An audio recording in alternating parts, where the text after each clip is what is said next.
जिस दिन शंकर और पार्वती के मिलन का दिवस हो, और केवल एक माता पार्वती के अकेले मिलन का नहीं, 64 योगनिया तक भगवान शंकर से मिलने के लिए आती है। जिस लड़के की शादी नहीं हो रही हो, सोमवार की अष्टमी पड़ने पर एक लाल फूल चंदन में लगाकर जहां पर अशोक सुंदरी का स्थान है, उस अशोक सुंदरी वाले स्थान पर ले जाकर अगर सोमवार की अष्टमी पड़ने पर लड़का या लड़की जिसका विवाह नहीं होता वो चढ़ा देता है, मात्र 3 महीने में उसका विवाह पक्का हो जाता है। मात्र 3 महीने। अशोक सुंदरी का स्थान शिव।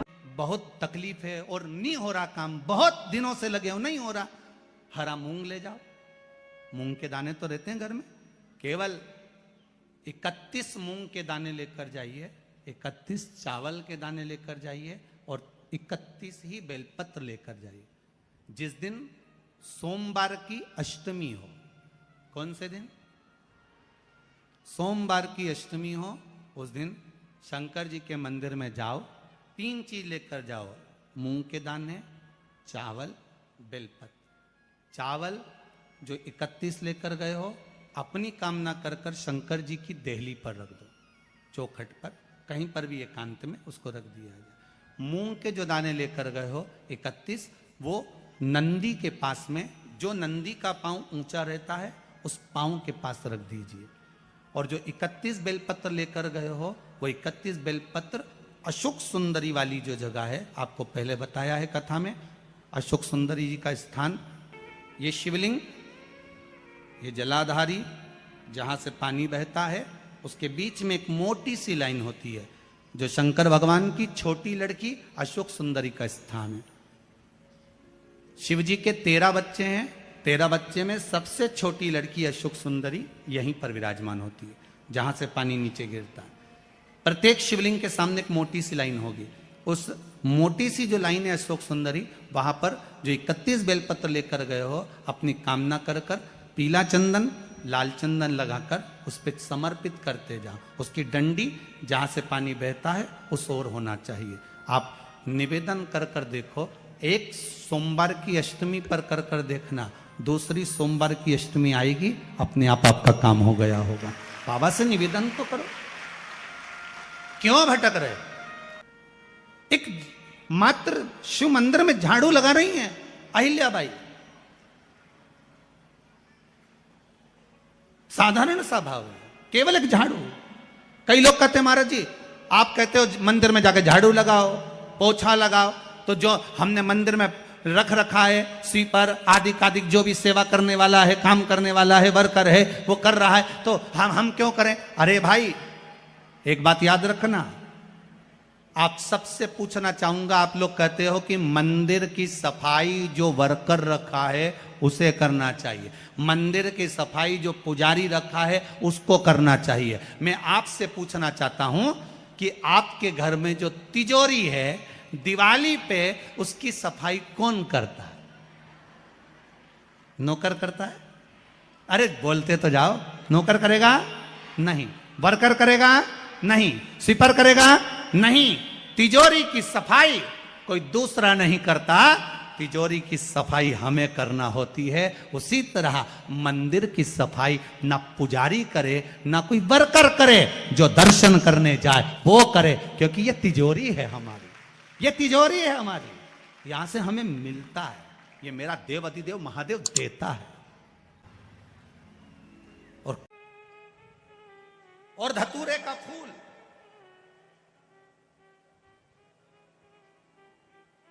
कांटे वाला धतूरा, और उसमें लगने वाला एक पुष्प, आस्था चैनल पर आप लोग देख रहे होंगे धतूरे के फूल का दर्शन। धतूरा और धतूरे का पुष्प, छोटा सा पौधा है, ज्यादा बड़ा नहीं है, कांटा लग रहा है, धतूरा लग रहा है, और उसमें भी साधारण धतूरा नहीं, जिस धतूरे के नीचे की डंडी लाल कलर की होती है, अगर वो सोमवार की अष्टमी को देव अधिदेव महादेव को समर्पित करी जाती है, तो उसके घर में कभी संपदा की कमी नहीं होती है। वो धतूरा है, साधारण नहीं है। धतूरे में भी लाल डंडी, जैसे धतूरा गोल होता है, उसके नीचे एक छोटी सी डंडी, देखा है आप लोगों ने? अरे देखी कि नहीं देखी बोलो? धतूरा देखा है ना?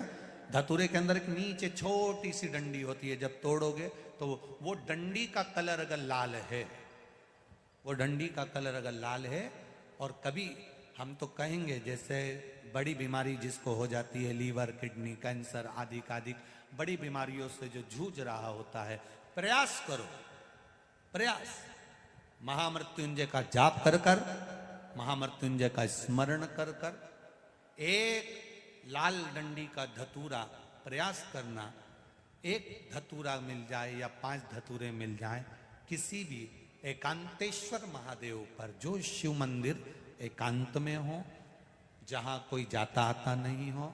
वैसे तो अब बहुत मुश्किल है कि ऐसा मंदिर मिल जाए जहाँ कोई जाता आता नहीं हो, पहले की बात दूसरी है, अब बात दूसरी है। फिर भी कहीं आप रोड पे से निकल रहे हो, एकांतेश्वर महादेव अगर आपका दिख जाए, बहुत बीमारियों से ग्रसित हो, तो भी महामृत्युंजय जाप का स्मरण कर कर या किसी विद्वत ब्राह्मण जन से महामृत्युंजय मंत्र का जाप कराकर या भगवान शिव के मंत्र का जाप स्वयं कर कर, वो भी ना बने तो पंचाक्षर मंत्र नमः शिवाय, षडाक्षर मंत्र ओम नमः शिवाय या श्री शिवाय नमस्तुभ्यम जप कर वो लाल डंडी का धतूरा 5 एकांतेश्वर महादेव को आप समर्पित कर सकते हो। रोग थम जाएगा, जो दवाई खाओगे वो शरीर को लगना प्रारंभ हो जाएगी और आप स्वस्थ होना प्रारंभ हो जाएंगे। अगर बड़ा रोग है, देवी शंकर के मंदिर में जाओ, शिव जी का पूजन कर जब वापिस आओ तो शंकर भगवान के मंदिर में जो बाहर नंदी बैठता है उसके कानों में ओम नमः शिवाय बोलकर अपने मन की कामना उसके कानों में बोलकर आप आ जाइए, आपकी कामना 3 महीने में पूरी हो जाती है। नंदी के ईश्वर भगवान का स्मरण करिए। अगर 7 बेलपत्र आप शंकर को समर्पित करते हो तो 1 बेलपत्र नंदी भगवान पर भी जबरदस्त अवश्य समर्पित करिए। नंदीश्वर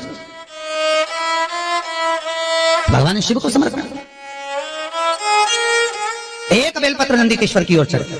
और बहुत ध्यान दीजिए महाराज, अगर कोई काम अटक रहा है, नहीं हो रहा, बहुत प्रयास करा, तो भगवान शंकर के मंदिर में 5 बेलपत्र चढ़ाइए। और शंकर भगवान की जो छोटी लड़की है अशोक सुंदरी, आपको बताया था ना अशोक सुंदरी का स्थान, भगवान शंकर की 6 लड़कियां हैं, उसमें से सबसे छोटी लड़की अशोक सुंदरी की जगह पर 1 बेलपत्र चढ़ाइए। फिर 1 बेलपत्र नंदीकेश्वर पर चढ़ाइए। और नंदीकेश्वर पर चढ़ाने के बाद भगवान शंकर के मंदिर के बाहर चौखट पर दिया लगा दीजिए साइड में, और फिर अपने घर पर आ जाइए, आपका कार्य सफल होना प्रारंभ हो जाएगा। नंदीकेश्वर भगवान नंदीकेश्वर का स्मरण कर लेने पर जीव आनंद सुख की अनुभूति करता है, आनंद सुख को पाता। भगवान नंदीकेश्वर का पूरी दुनिया में केवल एक केदारनाथ ही एक ऐसा है जहां पर ओम कुंड विराजमान है। कौन सा कुंड है वहां पर? ओम कुंड। जो बच्चा हकलाता है, तोतला बोलता है या गूंगा होता है, जिसकी वाणी नहीं होती, वो अगर ओम कुंड पर जाकर ओम बोलने का प्रयास करता है तो जितनी देर तक उसके मुंह से घुन्न की आवाज निकलती है उतनी देर तक ओम कुंड में से पानी का बुलबुला निकलता रहता है। और 7 या 8 बार बोलने से व्यक्ति हकलाना छोड़ देता है, तोतला बोलना छोड़ देता है और उसकी वाणी आ जाती है। वो ओम कुंड केदारनाथ जी में बसता है। कहाँ बसता है?